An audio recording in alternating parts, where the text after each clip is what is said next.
So I want to level start by talking about some definitions. So primarily there's a lot of confusion of telemedicine versus telehealth.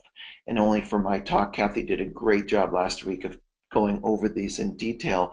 I just want to brush up for my talk and my reason of definition. And what do I mean by telemedicine versus telehealth?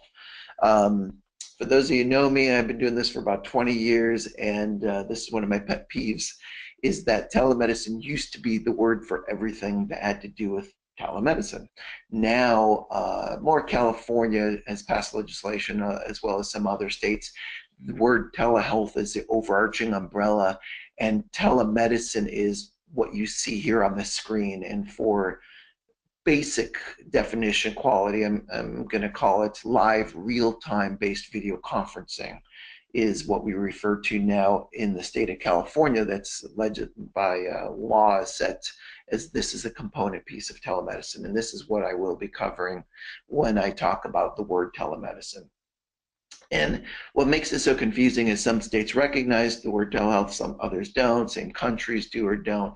So to me, it just added a whole bunch of complexity and a lot more confusion. And I guess the whole idea of creating this was to not have confusion. And to me, it just created a lot more. So what happens is when folks go, hey, bring that telehealth cart over here. Well, it really isn't. It's a telemedicine cart based upon these rules that telehealth is the overarching umbrella and telemedicine is actually what we do here, what you're seeing on the screen here.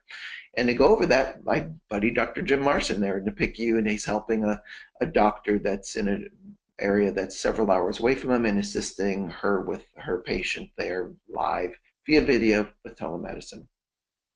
So let's talk about telemedicine technology and what's some of the biggest myths in telemedicine. And it absolutely just drives me crazy. And I see this all the time in hospitals and clinics where I'll go to a meeting and go, well, the technology just works. Let's just move forward and talk about operations and billing and those things. You know, that it's just the furthest from the truth. It makes me just cringe and go, oh my gosh, I hope you guys don't really feel this way, because technology does work and it works great, but only if you really understand how to use it, some of the ramifications, and how do you overcome them. And that's what the whole gist of this talk is. Whether you are a tech expert that's been doing networking for 20, 30 years, or this is your first time ever hearing about the word telemedicine or telehealth, this talk is designed for you, because even in all the years I was at UC Davis for almost 18 years, had a full tech team, you can't just hire tech folks to understand the side of telemedicine and video conferencing and the ramifications of using those modalities over a network. So let's get started and start talking about some of these topics. Very simply, what is your local area network, which we refer to as a LAN? Any building you work in, whether it's a clinic or hospital, anytime you got computers connected one to another, we refer to that as the LAN. I'm going to go over these terms because it's going to make all sense as we move forward. So just, you don't have to totally understand the LAN WAN concept, but just understand these terms, and then it'll make sense to you as we move forward. So just think of it as your building, your office, all those computers and printers and everything else that's connected to your network. It's what we consider the LAN. But then we have the WAN, which is your computers and networks in your building connected to another building that may be a mile or so away, and they also have their LAN. Well, what connects you between those two LANs is a WAN, known as a wide area network. Here's the key piece. Your LAN may be actually a bigger barrier than the WAN nowadays. In the olden days, it was always the issue that connecting this hospital in California to New York, the biggest barrier was the WAN. How do we get from that point of the one side of the country to the other is just so slow. Well, the problem is actually a good thing now. We have technologies and leased line capabilities to make this WAN extremely fast. And what I've seen in the last 5, 10 years is the LAN has gotten so much slower than the WAN could deliver That's really been some of the biggest barriers that I've seen across when we're doing a telemedicine type consultation between clinics.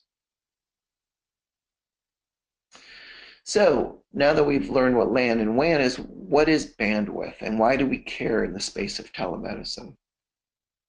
Well, bandwidth is a maximum amount of data that can be measured in bits per second that can travel communications path in a given time. Well, what do I mean by that? Well, if I look at these two different computers and I could take a speedometer of how fast the bandwidth is traveling between those two computers and stab that wire, that's bandwidth, and I can actually see how fast or slow that connection is between. Why do I care in telemedicine? Well, the difference is because the greater the bandwidth, the more information that can be sent between those, and that equates to higher image quality as well as audio quality. Because we don't have to compress those images, we don't have to do algorithms that make them slower frame rates, which causes things, and I'll discuss that in the next couple slides of what happens when we have a slower bandwidth between those two locations. So for us, we really do care about bandwidth in the space of telemedicine to get better, improved quality.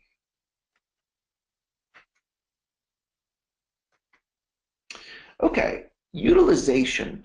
This is an area that a lot of people, even tech folks, really don't talk about very much, and it's very critical to us in the space of telemedicine. So what is utilization? Utilization, and I'll cover this term right here, is a network utilization is the amount of traffic on the network compared to the peak amount the network can support. So what does that exactly mean? Well, if we take a look at these freeways left and right, we've got about 10 lanes of traffic that could flow back and forth. Similarly, you might get a tech person going, don't worry about our network, we got 100 megs to the internet or to the other building, everything's fine. Well, the problem is, not many people talk about, well, what is the utilization on that 100 megs? Sure, it sounds like a lot, like this, the traffic on the left-hand side. Wow, that's a lot. And if I'm the only two cars on that freeway, that's amazing. But if same scenario is 95% is utilized, hey, who cares about being on that big of a pipe and that big of a network? That is just crucial and a big problem. You're not going to be able to do much video conferencing or telemedicine across this network that's inundated at 95%. So understanding this term and asking your tech folks or the tech folks even understanding your own network, take a look at your utilization and see what's going on within your organization.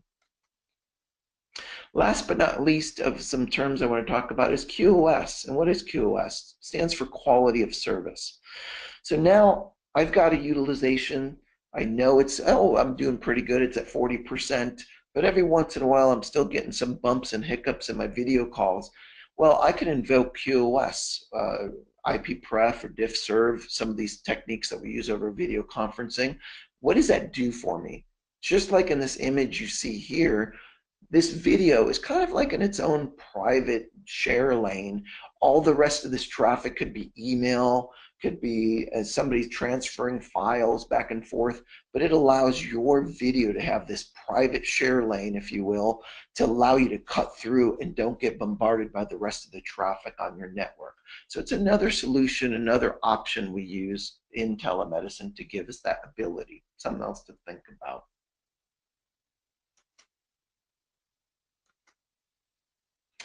So what is the definition of the internet?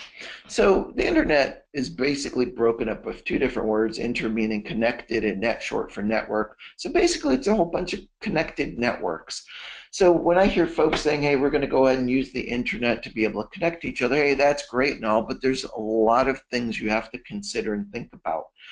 No one controls the speed of the internet, and I mean no one. And when people tell you that, and you'll hear, and it's a pet peeve of mine that I will hear vendors will tell you what their products can do, never tell you what their products can't do. And when I hear, oh, we've come up with ways and methods to circumvent the speed of the internet, it's all false. It's all, and I really want to make sure I hit that home. There's methods to improve your access across, and I will talk about those now, but no one controls the speed of the internet. So here's my other big myth across in telemedicine, and I always like to hit this home anytime I'm doing talks to large groups, is, hey, doing telemedicine over the internet, your motto must be, please have a seat, the doctor will see you in a couple minutes or not at all.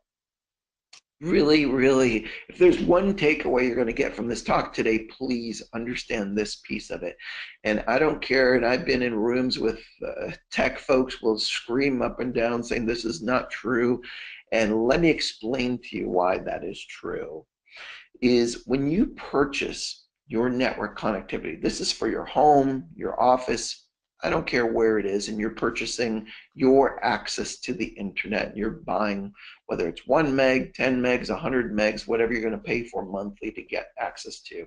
This is like your private on-ramp to the internet. Nobody else but you from your building, your home, is flying to the internet, and you're getting connection, your connectivity to it. But once you get up here, which I will call the internet, which is the freeway up here, now completely different story, completely cyclical. Just like wherever you live, it can be anywhere in the country you're listening to this talk from, you will realize, hey, some days your freeway out front, or the freeway you connect to go home, is beautiful at 2 in the afternoon. Very next day could be horrible. Why? Because there's traffic on there. It could be an accident, it could be whatever. The internet works identical to that. If the more traffic there is, and matter of fact, you'll see during summertime, it's a lot slower because kids are home. You'll see a lot more right after 3 p.m. when kids come home and all the movies are being streamed and communication and video games played. You can definitely notice a difference between those speeds at lunchtime as well, because the internet's cyclical. Nobody can control that speed of it. And to further hit this home, let's talk about this. So site A is a hospital or clinic, and you can see by the size of this pipe, we like to refer to the size of the network as the pipe. So this pipe is huge. Let's pretend like this is 100 megabits, just a huge pipe that's going to get us from this building over to the internet. And then we got site B that's got a smaller but still very robust 10 megs to the internet. Problem is, can this guy go 100 megs across this network to get to another site that's 100 megs? No. The barrier here is you can only traverse the internet to the speed at which it's available that moment in time. But there is times, because you might be a location that's very rural, and you're out in the middle of the country, and you have a very high robust connectivity here. This network, there's no major metropolitan cities between you two. Hey, you might have phenomenal connectivity between these two. And then all of a sudden, a year or two later, when there's buildings and homes, all of a sudden connecting the same network between you two in different cities might all of a sudden get horrible. So that's why, and it's kind of funny. I've had doctors come up to me saying, hey, Dan, you totally lied. I could use the internet. It's flawless. And then all of a sudden, I'll get a call 3 weeks, 4 weeks later. Oh, I see what you're talking about. Because it could be perfect for weeks at a time. And then that one horrific event. The problem is that I've seen over the 20 years, docs have 1 or 2 times of a bad experience and they don't want to use something again. And I can understand that. This is healthcare. You don't want to have a horrific experience as you're communicating between the 2 sites. That could kill your program. So understanding that even though it's working great over the internet now, doesn't mean it will, and it may even change. Like I said, at 3 o'clock versus 11 o'clock. It might be a completely different experience going over that. So I really want to make sure everyone on this webinar really can understand that and why that is that happens. So because of that, no one controls the speed of the internet. Here we got this beautiful Lamborghini in standstill traffic. Hey, his car could do 160 miles an hour, but in standstill traffic, what good does it do, right? Your calls can drop at any time, major delays in transferring of large medical videos and images. Lip sync, you'll start seeing that. Nothing worse than when we do psychiatry over telemedicine when the lip syncs don't lock up. It's a horrific event that happens. And then pixelization. When you get pixelation going over your video. Can you imagine doing a dermatology call and trying to see something on this person's face? You can't even see their whole head, let alone to try to see a small tiny lesion on them. So these are the types of things you can experience when using an unleased line, an internet type of connectivity call. So can anyone create a new internet, right? Because all internet is connected networks, right? And not use the internet? And the answer is sure, why not? Uh, and this is not a sales pitch by any means of what the California Telehealth Network does in the state of California. But this is a very good thing that any of you in any other state is going, well, Dan, how do we get around this without paying for a leased line to every single site we connect to? Well, UC Davis applied for a grant from the FCC and with matching funds got over $30 million. And that allowed to create this backbone across the entire state of California. And so each one of these entities, which you could think of as, and there's thousands of them, hospitals and clinics, they only have to pay for that one connection to the backbone. And whether you're at the top of the state needing to call this clinic at the bottom of the state, all I need is your IP address, traverses through here. Phenomenal connectivity, no pixelation, no drop frames, no echo, no issues whatsoever. It just works. Kind of like that slide where the first one was the big myth, technology, it just works. In this instance, you got 99.9% uptime, your ability to do that. Why? Because it's not over the internet, it's guaranteed bandwidth across that pipe. So it's a really useful tool to be able to do that. Now, obviously, we all don't have $30 million to create this in our state, but if you're only connecting to one site and you find out, hey, it's only going to cost me $400 for a leased line between those sites instead of using the internet, great option for you, which would be the similar thing like this. Now, for us in the CTN that created this beautiful network between sites, all of a sudden, doctors wanted to start using these smartphone, tablets, laptops, every device that's known to man as far as handheld that's wireless. So let's talk about some of the pros of these. Great devices to be able to do telemedicine. There's a lot of applications out there to be able to use these devices.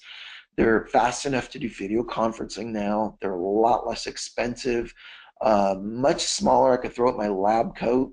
Lightweight, wireless, and new, like I said, new applications coming out all the time. However, they now use what's called the cloud. So what is the cloud? And let's talk about that for a second. It's any server, any connection you connect to that you don't have any control of or is not in your building or within your network. So some of the things are like Skype, FaceTime, Google, right? We don't have huge servers with all Google information at each one of our hospitals and clinics, right? It goes out to the cloud, talks to some server somewhere when I do a search on any topic, and then returns that data to me back, like in this scenario, if I'm sitting at my laptop and I did a Google search, goes into the cloud. The cloud is somewhere in the world, server is somewhere, and sends that data back to me. Well, the problem with that is now we remove that beautiful connection where we had dedicated lines between sites across our WAN, across what I used, the CTN, what we developed in the state of California. Now it's going back over the internet, right? Because the cloud is somewhere off of our network, so it has to leave your networks and go over the internet. Well, now this is a barrier once again, because now you're introducing possible latency, degradation, pixelation, all the other problems I showed you in slides before. So to hit this home, let's talk about how some of these cloud services work. So if I'm in the state of California, whether you're on the CTN backbone or not, or you're just a hospital clinic anywhere in the country, when you connect call over the video, whether it's Skype, FaceTime, I don't care what service you use, that is going to locate a server somewhere in the country. So even if, like in this scenario, let's say, I'm in Sacramento and I'm calling my buddy across the street and I'm using a cloud service.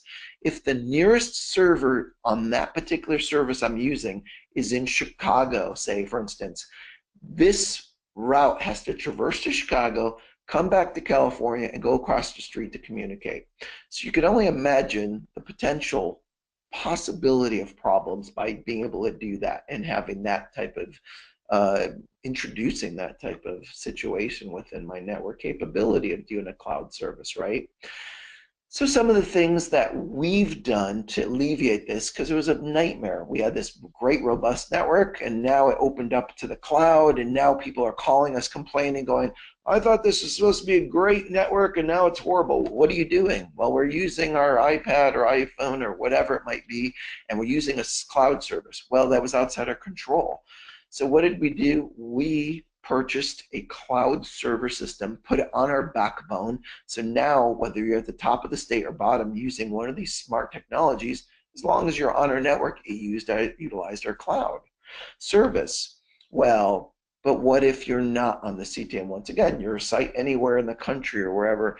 In our particular case in California, most docs are licensed in California, reside in California. At least the benefit of this was having a cloud service in the state of California, so it's not jumping to other areas around the country to hit a server somewhere and come back. Is it ideal? No, but none of this. Anytime you're using the internet, you're just looking for the best odds of success, and this improved our odds of success for our clientele. So something else you could think about doing as you use cloud services. So with that being said, and the reason why I'm covering so much of the cloud-based video conferencing that I do in most of my talks is because most sites are really moving towards this route, and here's the reasons why. Cost. Hey, all I have to do is pay a small monthly fee, and instantly I get a user code and password, and I can connect up to other folks using that service. I could use my existing equipment, whether I have a computer, a laptop, tablet. Hey, as long as I got a video camera, microphone, and speakers, or even a headset that has the microphone and speakers built into a headset, I'm ready to go. So it's much easier, much cheaper service, and I get that. So that's why it's so prevalent now for sites to use cloud-based video conferencing. The ease of use, once you get it set up, all I just do is send you an email link to you to click on, boom, the other site connects up, now we're talking. So let's talk about some of the cons of using a cloud-based video service. All your video calls are now back on the internet and subject to drops, pixelation, all those things that I talked about earlier. And it could happen to you based upon which service you're using. And it may not support calling standalone video conferencing systems. What are those? Those are those appliances from different manufacturers that just does video conferencing. Some of the cloud-based services don't support calling those systems. So you really need to do your homework before you buy into one or which one you can use. The other thing is some don't support what's called FECC. What does that stand for? Far End Camera Control. Those of us who have been doing telemedicine for a long time know our docs love to be able to control the remote side camera, be able to pan, tilt, zoom in, zoom out as needed for their specialty consult. And some of these cloud-based services do not support far-end camera control. Once again, doing your homework to be able to see what they do and cannot do. So one of the pros is also one of the cons, using existing equipment that you have, your computer, laptop, tablet. The problem is, how do you connect a medical peripheral device to these particular devices like a laptop or desktop? Some of these only have S-video outputs. Some of them have only RCA outputs. How are you going to connect that to an iPad or iTablet that doesn't have that type of input? It's thinking through this is very critical. I can't tell you how many times I've had a site call me and say, hey, we just bought 100 tablets and we want to do ENT. And I just got to go, wow, okay, you bought a tablet that can't connect to any otoscope or nasopharyngoscope. How do you plan to do that? So it's thinking through that way before you plan to do some of these things you might think is a great idea, and I see it all the time. The other big con, I think, is all these rooms and all these systems use what's called a virtual meeting room. And so some of them show the meeting room ID. So if I have a psychiatry consult at 2, I have a meeting with that patient, and now I'm in my consult with another patient at 3, and this patient wants to call me back. They know my meeting room number. They just dial it back up instantly. They're connecting into my call. Huge, huge HIPAA compliance issue. Some of these services allow you to lock your room, so that way you can't get folks popping in. But I got to be honest with you, majority of healthcare workers are just too darn busy. When they're going from back to back, from meeting to meeting, they forget to lock their room, if that service even has the ability to lock a room. And all of a sudden somebody else is now popping into your video call. Major, huge HIPAA compliance issue. It was so bad for us that in the CTN, we worked with a software vendor to be an interface to the software cloud services we were allowing sites to use. So that way, no one ever sees the virtual meeting room ID ever, because our interface between our software and the actual video conferencing software created a new room number every single time and was deleted forever. So that way the patients never could be smart and go, oh, I could just call my doctor anytime. No, when they try that room number again, it says this is not an existing number. And so it was great use for helping us protect our sites from HIPAA compliance issues. Okay, cloud-based video conferencing company, are they all the same? As you heard me talking about the differences right now, no. So in the scenario, say like I want to call from Sacramento to Miami in this instance here. If the nearest server is in Denver, Colorado, some of these sites will connect me to Denver, then the call from Miami must connect to that same server in certain software platforms. They mandate that they must connect to the same server. You could see the traversal through this over the internet is quite a bit, and the odds of success is pretty low. However, some other video cloud services have gotten really smart, and what they do now is they'll connect to the server closest to you. So say like for me in Sacramento is somewhere in Nevada, and the closest to the person I'm calling in Miami is somewhere in Georgia. Then what they do is, because they've got a lot of servers all over the country, they have a mesh of high-speed connectivity between their servers. So the only actual internet connectivity part is much smaller now, just from this region here, from Sacramento to Nevada, and from this region here, from Miami to somewhere in Georgia. This red area, they purchase high-speed leased lines between server to server, and that's how some of these sites have gotten software have gotten very creative to be able to allow you to have much better success, at least odds of success for doing this. And that's why you might go, wow, why is it when I use this software, it doesn't ever work as well as when I use this one? Things like this, and I'll show you other things that companies do to get around that. And here's some of the other things. So when we do video is shot and viewed at 29.97 frames per second. So think of 30 pictures per second is going across the screen, and that's what's happening. Well, when there's traffic across the internet, they've gotten very smart, and now they slow the frame rate down from 30 to like 15 frames per second. And you'll start noticing if somebody moves too quick, all of a sudden it looks kind of jittery, because those in-between frames were thrown out, and that's how they get around it. Other companies use things like resolution. They'll actually take your resolution from, instead of 1080 lines of resolution, to drop it in almost in half, in 720 lines of resolution, or even smaller. Why do I bring this up? Because for those of you that are looking at tremors or watching somebody's gait, seeing a frame rate drop is probably not something you want.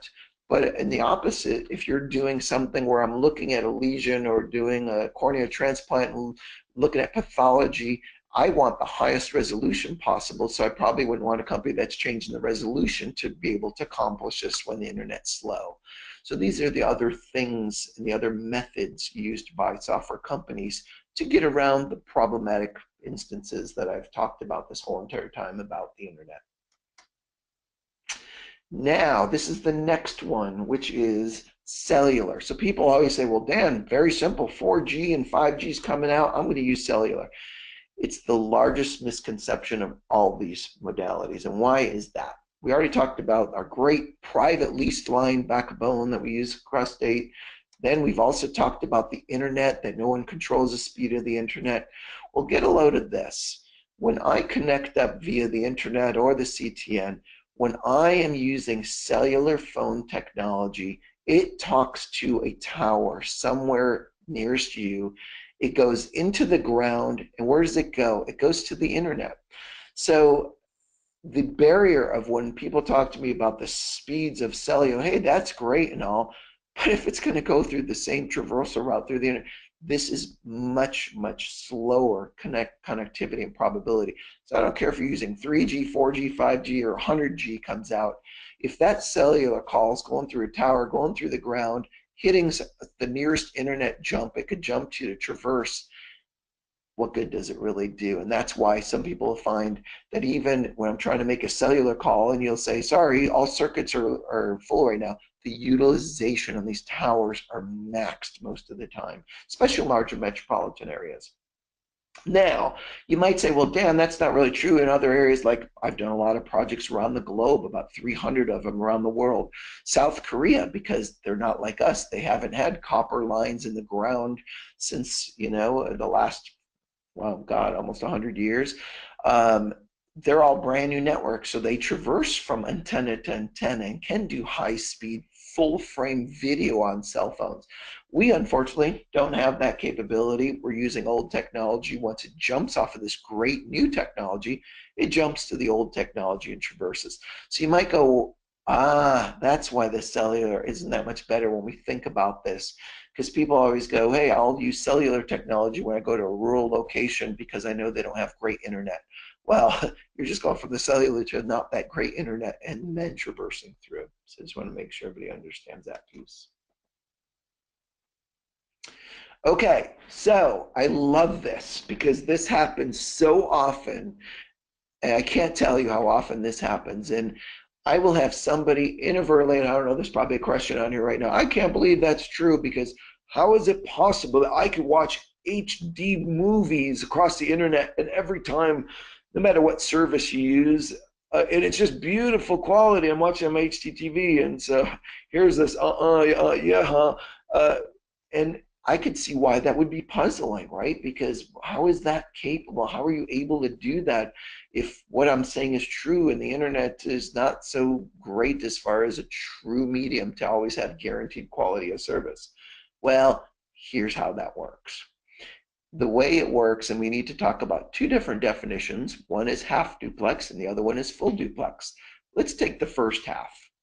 Half duplex is what walkie-talkies use. Remember when you're a little kid, and unfortunately, pretty soon I can't use this because every little kid I know now has a cell phone by the time they're 3 years old. But those of us that are really old, this is how we used to talk to buddies, is using a walkie-talkie. When I press the button, I can talk and you have to listen. We both can't talk at the same time. You got to take your turns, otherwise neither one of you are heard. And that's what's called half duplex. Only one at a time. I transmit, you listen. You transmit, I listen. That's half duplex. Then there's full duplex, like your telephone at home. We could both speak at the exact same time. As a matter of fact, God, last 15, 20 years when we used to get video conferencing systems and we were wondering, are they really full duplex? Here's what us tech geeks used to do to verify that. You say a number, I say a letter, and let's see if we can hear both of each other reciting the alphabet and reciting the numbers at the same time. If we could, we knew we were full duplex. If we heard it going, we knew it was only half duplex because, that's how we were able to test the line to see if it was full duplex. So your ability to do full duplex is like this video call. Dr. Jim Marson could be talking to this doctor. She could interrupt him. They could hear each other at the same time continuously. So the video conferencing that we do is full duplex. The old walkie-talkies and those types of things are half duplex. So when you stream these beautiful HD movies to your home, to your office, how do they do it? It's half duplex. There is no transmission going back from you back to the company. They play the movie. It goes into some computer buffer, whether it's in your TV, smart TV, or your DVD player that's now acting as your streaming movie player. There's a section of memory, and in the very beginning of the movie where you'll see this thing going through and counting down, sometimes it's got different animals running or whatever it might be, it's not really waiting to play. It's actually buffering that information. So if and when there is a hiccup, it has that buffered information already there to keep playing, and that's how it avoids having only catastrophic breakdowns between you and the company, it will stop and we need to buffer again. And that's how that works. And so for those of you who are wondering how is that even possible to have these HD movies play on the internet with all these problems I'm talking about, this is how they get around that. Okay, what's some of the other things that's a major problem that I'm seeing right now is everybody wants to go to wireless on any of their points. Yes, it's very cool looking. You're having your tablet or your laptop and you're traversing from one point to the other point of being able to do this. But let's talk about what happens. Just like you see here, wired versus wireless. And the winner is by knockout in the first round, wired defeats wireless. And it will every single time. And why is that? And I know we got tech folks that, oh no, we can connect to my access point, you know, at 150 megs, whatever it might be. Well, that's just a number. But what really happens? I'm not a huge fan of these speed tests you can do online, but I am a fan of them to do comparative tests. What do I mean by that? So I just, for sake of showing the comparison, I take the exact same laptop, I connect it wired, so Ethernet cable is plugged into my laptop, goes to my access point or my hub that's connected to the internet, whatever my provider is, and I do a speed test. It shows me 180 megabits per second download, 12 megabits upload speed. Same 6 feet away, I unplug my network, now I go wireless 2 minutes afterwards, so I can do it as quick as possible, so it's not a variation like I talked about, 3 o'clock versus 11 o'clock and the internet's different. Try to do it as immediately, as quickly as possible. And when I do that, wow, wireless download speed, 28 megabits per second instead of 180, instantly the difference between wireless and wired. Is this an exact science? No, but it does show you that how much of a percentage of loss you will get wirelessly versus wired. And that's with nothing else on it. I'm telling you, I go to hospitals and clinics where they're doing everything from everybody doing guest services, right? People are waiting in the waiting room or exam rooms, and they allow them to use their wireless network. You add all that extra latency and utilization, it's even worse. So why I like to hit home the problems of using wireless versus wired.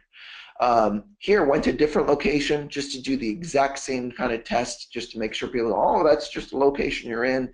Totally different hospital test using a different service too as well, and ran across the same types of differences. I ran these a lot of different locations to be able to see the difference. So trust me when I tell you, if you have the option, I understand some locations don't have an option, and I understand that. But if you have the option and your access point sitting right there, plug it in. You don't want you to be the fault. It may not be the internet, it may be you. Just like I talked about, the LAN is 9 times more likely to be the problem than the WAN, and you being in this clinic environment is the LAN. To hit it home further, this is just like saying, if I go into this awesome VW bug and the speedometer shows that it could do 200 miles an hour, can it really? No.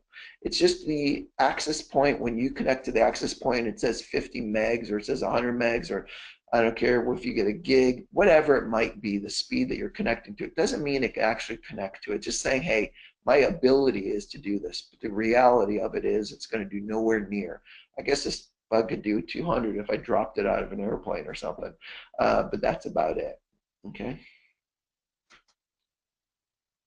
So, like I said, using your speed test is great to do a comparative. I don't really like these to go, how fast is your network, because they're skewed, and a lot of times there's advertising and reasons why they say your network's slower than it is, but it's a great comparative. So if you're going to compare, going, oh, Dan says, you know, maybe 8 o'clock in the morning is better than 3 p.m. Let's compare that and see if it is between the sites you're connecting to. Do some speed tests to see 8 a.m., noon, 4 p.m., after 6, weekends, and see, hey, what's it like at your organization? Every site in the world is different because where you are to where your central office is going to have a different speed test result, as well as how far the speed test company is. That's why it's good to do it as a comparative, not really as a results-oriented test. Another area that really comes up a lot, I will get folks going, well, Dan, yes, you're right. I've seen it. I even had a hospital, which I will not name, a very, very large hospital, very large. I mean, probably 50, 100 tech folks working for this large group of hospitals and clinics that said, absolutely not. We don't need a leased line. We've got a huge pipe to the internet, and we're going to do this. We don't believe you that these types of issues come about. Hey, knock yourself out. Go ahead and do it. 3 months later, the doctors called and said, we need a lease line. This is an absolute nightmare. How do we do this? Well, some of the things that a lot of very smart hospitals and clinics do, they'll go, oh, don't worry, Dan. Oh, we're not worried about the speed across the internet because we're going to set up a VPN between our two hospitals. Very confusing, and a lot of folks and a lot of clinicians are led to believe that when you create this VPN, basically we call it a tunnel between site A to site B, that it will improve your speed across the internet, and it is the furthest from the truth. Do I recommend a VPN? Definitely, because what does it do? It allows you to, having this tunnel, it allows us from site A to site B. So when I'm transferring data between these two sites, it's going to encrypt this data. So fully protected. So across this public internet, I'm protecting this data by encapsulating it and converting it to encrypted data. So folks can't easily break into this data and get it. However, does it actually make it faster because I'm creating a tunnel between these two? No, that's a misconception. Honestly, if anything, it slows it down. Why? Because we're adding encryption between those two. It adds a layer of complexity between those packets and adds a higher packet count between those two. And in theory, if you count the millions of bits per second, it could, in theory, make it slower. Is it something you got to worry about? No.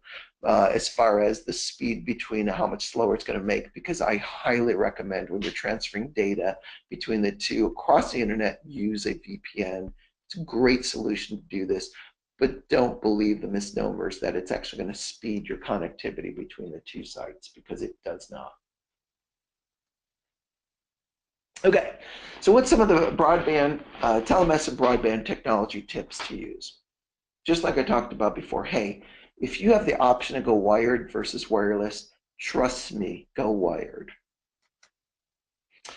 If you're not going to connect to 100 sites, 20 sites, maybe just a couple, look at the cost of a leased line. What does a leased line do? Kind of like when we were kids and we had the can and string.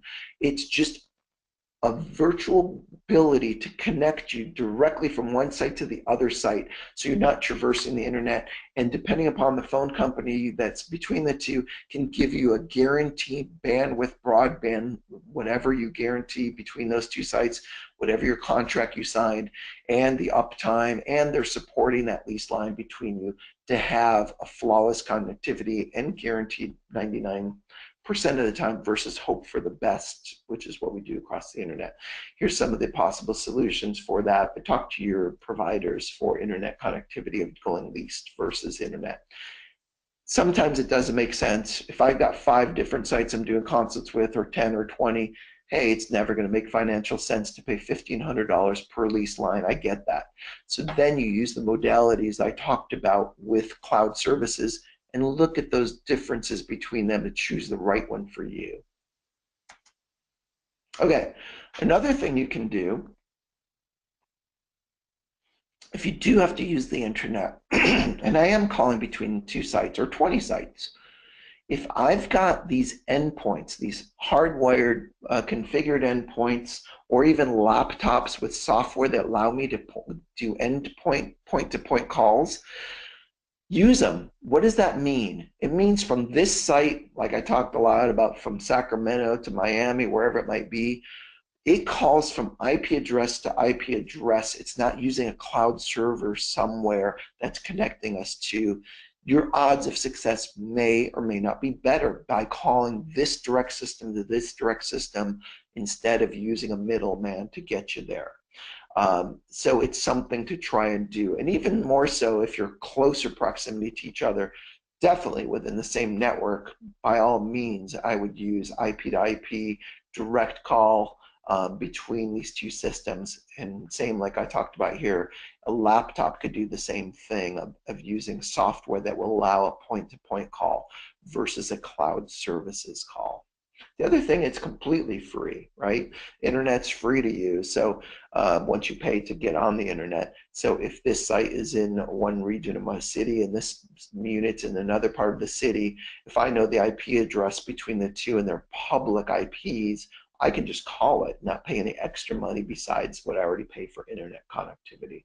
Hey, if it works, great, awesome. If not, you've got the other options that I've discussed throughout this talk. Okay, if connecting to too many different sites over the internet, maybe best use a cloud service like I discussed. Benefits of the cloud services are maintained by somebody else, right? So if you don't have a large tech group, as long as you know your internal LAN is working fine, you have somebody else to call to be able to do that. Like I talked about, hey, a lot of these companies will give you 30 days free to try. Try every single one you get your hands on. Do test calls different times of the day with different sites and measure the latency and look to see of problematic instances of latency, a lip sync drop, did the call drop, and do it for more than 2 minutes. Most of these problems happen within that 20-minute mark of traffic across those points that you're using, and now all of a sudden, or their server, the traffic to their server might be great, but the traffic on their server, the utilization might have gone through the roof, and now you're dropping calls. So try to do test calls at least 20-30 minutes if you're trying out new sites.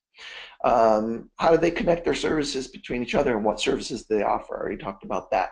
I can't tell you enough. Test, test, test. Don't do this as a one-time test. Test on Monday, Wednesday, Friday. Test, as much as you can. If they give you a month, visit between clinics and do your meetings on these test calls to make sure you like what you're seeing, as well as the options to be able to share screens and do other things you might want to do. Some smart devices can only be used wirelessly, right? We got a lot of these smart technologies. Is that an issue for your site? Hey, if all of a sudden I'm connecting up and I need to be able to connect up at a higher speed than my wireless can allow me to, that could be a big problem for me. Or other devices that need to connect to my device. Do I have the capability to plug in a dongle or something to convert that device to allow a different video connection or audio connection to that device? Stethoscopes are one of those big ones, as well as the different medical peripheral scopes. So what do I think the future of telemedicine technology is looking like? So I think we'll eventually have a hospital-grade private network in every state, and the FCC funded a lot of states, so you might be in a state that actually has one of these beautiful high-speed circuits throughout your state. I think eventually we'll have these across every state, and we'll just be able to connect from across from state to state, so we will never have to worry about the issues we're experiencing with the internet. And so I know folks will say, well, damn, but the internet's getting faster and faster every day, and it's very, very true. The problem is that a lot more services are offering movie services. A lot more services are now offering full frame video. So as we do get faster and faster with the internet, the services are growing exponentially. So I don't see that happening anytime soon, where it's going to be a reliable service for us to do at will because of those reasons. Cable companies will play a significant role in home health, telemedicine, and connections to physicians' homes by connecting networks that I mentioned above throughout the subscribers and avoiding the internet altogether. Why is that? Well, when I was a kid, cable was only something you got where you have a lot more extra income and you want certain movies channels. But because we switched all TV stations from analog to digital, not that many people use antennas anymore on the roof, so the majority of folks bought into a cable company and they get TV connected to them.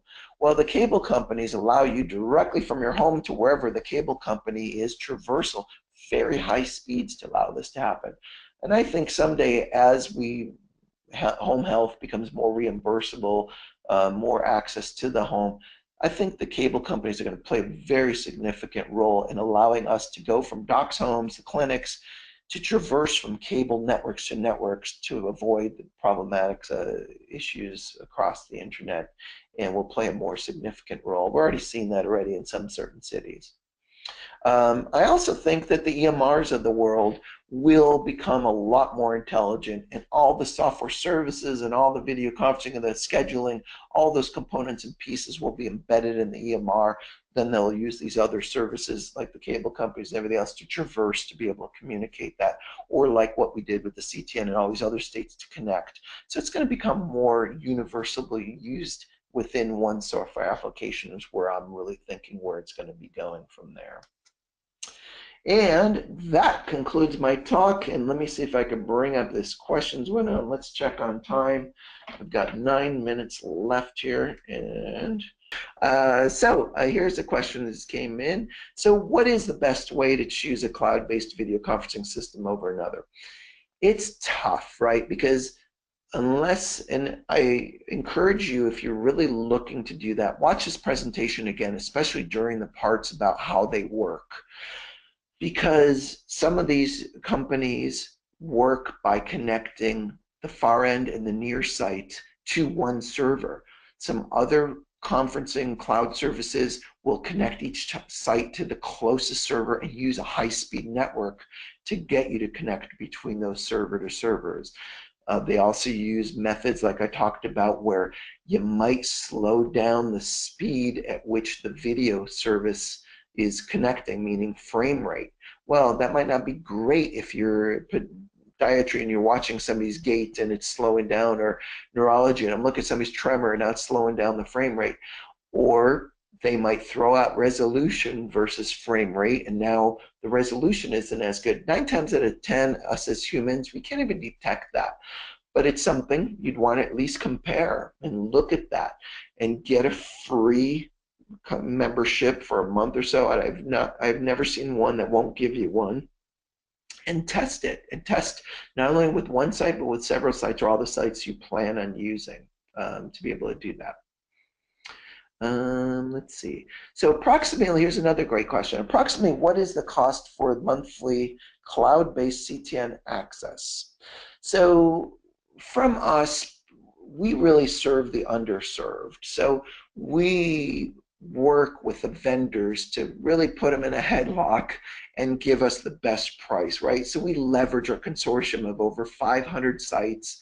We go to the vendors and go, hey, we're not using this unless you could give us a bare bones pricing. So we get great pricing. I mean, as low as some of them, we could embed it within the FCC subscriber rate of discounts, all the way to, if it's a site that's not using those other services, down to only $25 a month. So very low cost capability. But since obviously this is a nationwide talk, you'd want to check with your providers in your area as well as nationwide and compare pricing, and then compare minutes, and be very, and another thing I'll bring up with this, read the fine print. You might get a company that says, yes, no problem, I know you want to connect to hospitals, that's connected to you via laptop to laptop. Our software does that. It also will connect to standalone devices, those standalone devices that allow you to do video conferencing without needing a computer, right? There's a lot of them out there, whether you look at Cisco, Polycom, Tambor, whatever, Lifetime, Lifesize. All these different companies are what I consider standalone devices that are kind of like an appliance that just does this. But some of these cloud companies charge you an extra fee to talk to those devices. So you got to ask those questions as well. Hey, well, here's what cost and here's many minutes I get per month. But how much is it to connect to a standalone video conferencing unit if you allow that? So you got to know to ask those questions too as well, because some of them don't do that. And the other question is, will the webinar be available to be downloaded? The answer is no, but you can, it will, right now it's being videotaped and recorded, so you can watch it as many times you want to online. If you want to get creative, and as a tech guy, you know, you learn these things, but you could always set up your phone and play this recording and videotape it, and how would I know that you did that, right? So I'm not telling you or condoning you to do that, but I'm just saying, hey, You can get creative and set up your video conferencing system and your tripod and point it at the screen, hit play, right? Let's see. Let's see what this question is. So there's a question about the CTN. Thanks for the informative talk. Well, thank you. I'm glad you found it informative. Most times, you know, when I'm doing tech talks, I got to hand out pillows, right? Most people usually take a little siesta during my talks. Does a CTN allow for non-CTN members to use the network and tech resources? And the answer is yes. And why is that? Because we have a membership of all hospitals and clinics. Once again, hey, one thing I love about working with the CTN is we're not vendors. We're funded by the FCC to help our hospitals and clinics get the lowest cost, best usage between each other and connect up. So what does that mean? That means, hey, if I'm a site in, I don't know, let's talk about Lassen, way up in the mountains of Lassen community here in California, and I want to connect to a doctor that isn't part of the CTN network, hey, no problem at all. You can connect through your CTN. It's going to connect out. Of course, it's going to traverse the internet and connect to them. Can they use the same software services we allow to connect to that doctor? By all means, yes. What does it allow you to do? Well, like in that image I showed earlier in the state of California, where if it hits our cloud services server on the CTN in the state of California, just like I said, with any internet service, you can't guarantee it's going to work, but your odds of success are much, much greater the less distance it has to travel. So by having our server in the state of California connect to somebody else in California, your odds of success are much, much greater for that. And it looks like, let's see, oh, can you use the staff and during low utilization periods of telemedicine services? So by all means, our resources to our technical staff are of course available, because if our members calling a non-member site, we're helping both because our members part of that call. So by all means, that would happen. Now, during utilization periods, we don't really worry about low utilization because most networks are working phenomenal. High utilization, meaning, like I said, you're calling in from the city of Lassen to some site that's not on the CTN. It's got to traverse over the internet, and there's a lot of congestion between when it leaves the CTN to a hospital clinic that's over the internet. We, just like anyone else on the planet, has no control over that. And that's where we flip the coin, and my slide comes up and says, your modality at this clinic and your motto must be the doctor will see in a couple minutes or not at all, because we don't know. It's going to either stay connected or it's going to drop. And that's life as it is, connecting over the internet. So I want to thank you all. If you have any more follow-up questions, please feel free to email me. My email address below here on the slide. And you could, as Kathy said, the CTRC through the CTN as well to help answer any of your questions and provide training for you too. And thank you very much for attending this talk, and I hope you found it useful. Take care.